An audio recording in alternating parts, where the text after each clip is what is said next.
Kako jedan tunel može postati medijska senzacija da nije 3 puta obojen, pogledajte u idućem prilogu. Mjesto radnje brza cesta Trogir, Split, Omiš. Obilaznica Omiša jedan je od projekata koji bi se trebao financirati europskim novcem, no Omišani će i ovo ljeto trpjeti nesnosne gužve u gradu. Pitaju se kad će se izgraditi brza cesta Stobreć-Dugi Rat Omiš, koja je prema najavama već trebala biti dovršena.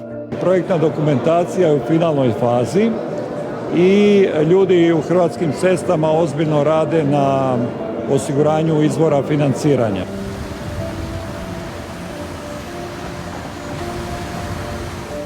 Prometne gužve, čim se počele normalne sezone turističke. Ta cesta je nekad služila kao jedina prometnica u tom Jadranskom magistralom koja je ostala nedirnuta, ista trasa, isto sve kao što je bilo nekad. Jer su gradski oci tada zaključili da će nas mimoići turizam koji je tada bio u povojima, pa je na dan prolazilo relativno malo auta.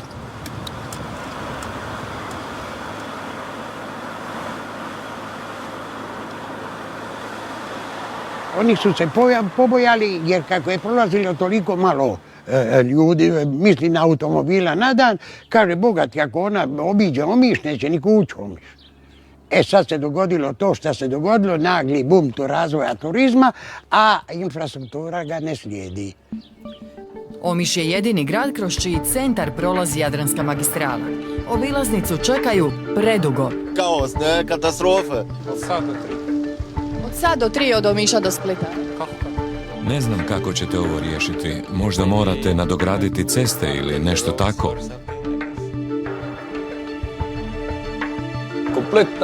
Kompletna kuća je ispucana.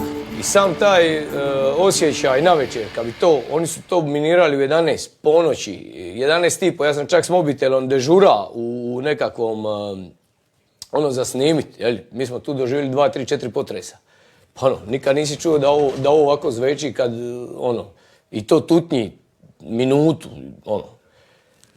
I evo, sad možete ovamo, pogledajte WC. Znači, to nikad nije bilo tako. I to se sve počelo događati, znači, kad se počeo tunel minirat i u tom nekakvom, pogledajte ovo je spavača soba. Ovaj se zid već 2-3 puta izvani krpio, voda i sad imali smo 2-3 puta poplavu, jer vjerojatno je cijeli teren skupa s kućom lagano kleknio. Tek probijeni tunel Omiške obilaznice u nekoliko dana postao je prava atrakcija. Trenutačno iz ničega vodi u ništa. Činjenice govore da je tunel Omiš dug gotovo 1,5 km, da su ga radnici Zagrebačkog vijadukta probijali još tamo od kraja 2009. godine i da se mi sada nalazimo na takozvanom sjevernom portalu od kud će ići most preko Cetine dug 157 metara do ulaska u idući tunel. Željezna se konstrukcija budućeg mosta navodno već izrađuje u Đuri Đakoviću.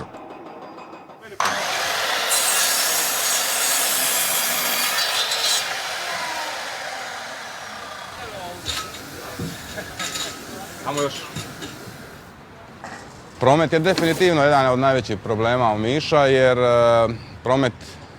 prometna infrastruktura je osnova svakog napretka od turističkog, poslovnog, bez izrađene prometne infrastrukture nema napretka. Gost koji dođe tu jedan put u Omiš stoji 3 sata u koloni, on više neće doći tu. A Omiš ima izrazit turistički potencijal, možda najveći na Jadranu. U tu svrhu se krenulo sa famoznom obilaznicom i to je stalo.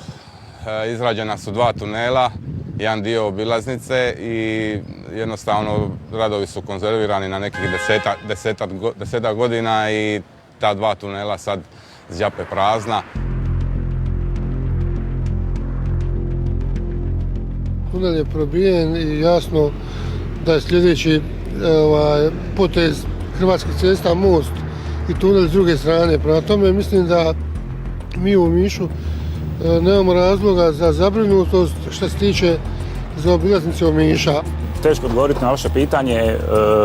Mislim da će se možda riješiti po ovakvom brzinom rada jedno za jedno 30 do 40 godina. Nažalost, zbog ovakvog nestručnog, nesavjesnog, pa mogu reći zločestog rada, odgovornih kako u ministarstvu, tako i u državnim firmama, građani Omiša su najveće žrtve zbog ovakvog rada. Inače, ostavljamo ružnu sliku i gostima koji dolaze ovdje. Prema zadnjim informacijama koje imamo, dakle, trebao bi ići natječaj odmah iza godišnjih odmora. Natječaj za izgradnju mosta preko Cetine i pristupne ceste.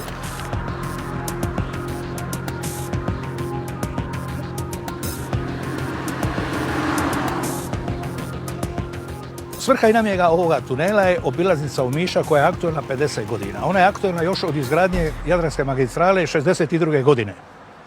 Onda se govorilo da naglićemo nove izlaz za običajom Omiša. Jer je problem Omiša jer kroz sami grad prolazi promet od 18 do 20 tisuća vozila. I to 50 godina. Međutim, on je trebao zaobići, ali ova obilaznica je samo jedan segment cijele obilaznice problema prometnih od Splita do Omiša. Omiš je tu zbog svojih ovih karakteristika pejzažnih najozbiljniji problem koga treba svladati. I sada, umjesto da su odmah most radili koji je dovde neupitan i napravili neki izlaz ovdje, s druge strane oni su jednostavno završili tunel i na tome stoje. Nema od mosta ništa, nema od tunela ništa, nema od pristupa Omiša obilaznici, nema ništa i nema od pristupa autocesti do obilaznice. To su apsurdne struke. A zašto? Kažem vam, pogledajte kvalifikacijsku strukturu. U ceste su se uvukle politika, pravnici, ekonomisti, a stručnjaka nema.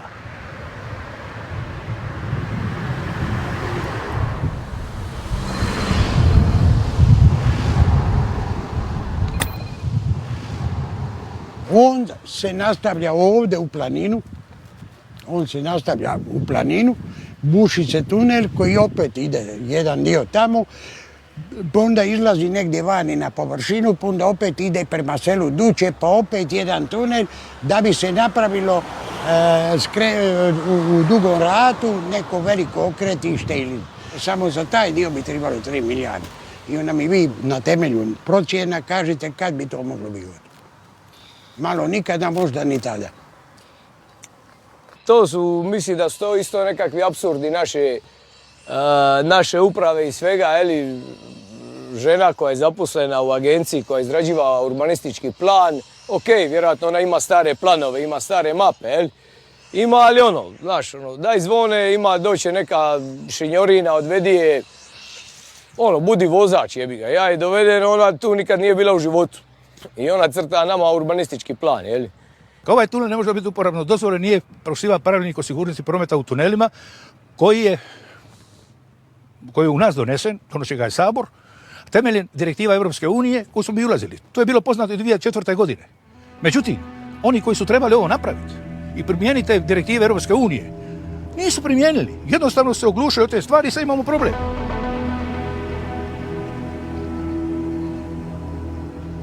Postoji ideja mini obilaznice koja je po Fakultetu prometnih znanosti koji su radili studiju, ta mini obilaznica rješava pa skoro u potpunosti prometne gužve u gradu Omišu, jer glavni problem gužvi u Omišu su pješaci koji jednostavno ne dozvoljavaju toliku količinu protoka vozila. A Fakultet prometnih znanosti je radio studiju koja je pokazala da 70% vozila se zadržava na području Omiša, samo 30% vozila bi koristilo tu obilaznicu. Tako da bi ova donja obilaznica koja je i višestruko jeftinija od ove gornje, za same građane Omiša bila puno potrebnija nego ova gornja. Najveći problem je što, kažem, ljudi žive na magistrali. Imamo u gradu u samom centru 4 pješačka prelaza, 5 u razmaku od 200-300 metara. I ljudi prilaze, semafori ne rade, ima 15 godina. I to jednostavno, to je toliki blok da liti nema policije, da nema bobija koji tu koliko toliko donekle reguliraju taj promet, to bi bio kaos još veći nego šta je. A definitivno da to je kaos. Dali su studiju francusku koja je na engleskom i da postavite kada vidi ovo je pametna stvar. Ko ne smije od ovog govoriti ništa?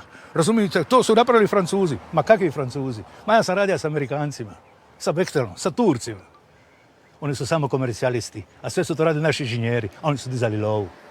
Prema tome, mene nije strah te evropske pameti, to je drek, a ne pamet. Ova cesta završava ovdje negdje gore i više dalje ne ide.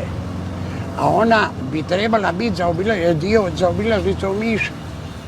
Jer kad vi uđete gore na nju, ona bi trebala negdje izlaziti tamo, na drugi kraj. Ali ona nije tu probivena. Vidite ovo. Evo, to je cesta kroz najbrojnije naselje u gradu. Ovo naselje je najbrojnije u gradu, ali nema urbanističkog plana i nema ničega. Možete li vi zamisliti kako je to u punoj sezoni?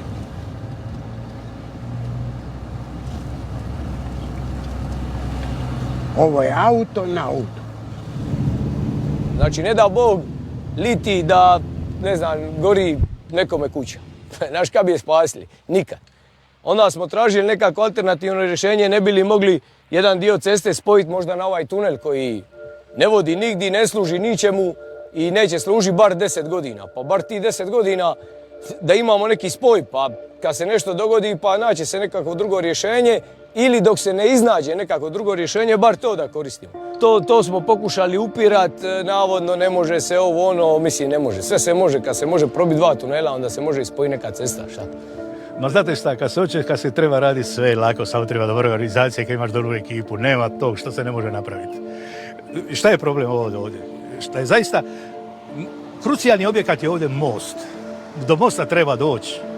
A da bi do mosta došao moraš tunel bušiti s jedne i s druge strane. Zato ja kažem da ima još rješenja. I opet pozivam sve usijane glave, jer će to biti vrlo interesantno, s kojima ja komuniciram. I preko ministarstva sve to skupa samo oni kažu pusti budalu Vulića. Jer sam sam.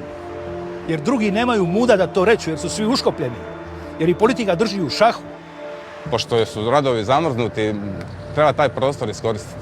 3 opcije ima. Može biti vinski podrum, može biti za sušenje pršuta i suhog mesa, može biti za uzgajanje gljiva, 4 opcije i 4. opcija je jedan noćni klub. Nešto neka iskoriste, pošto je već tako.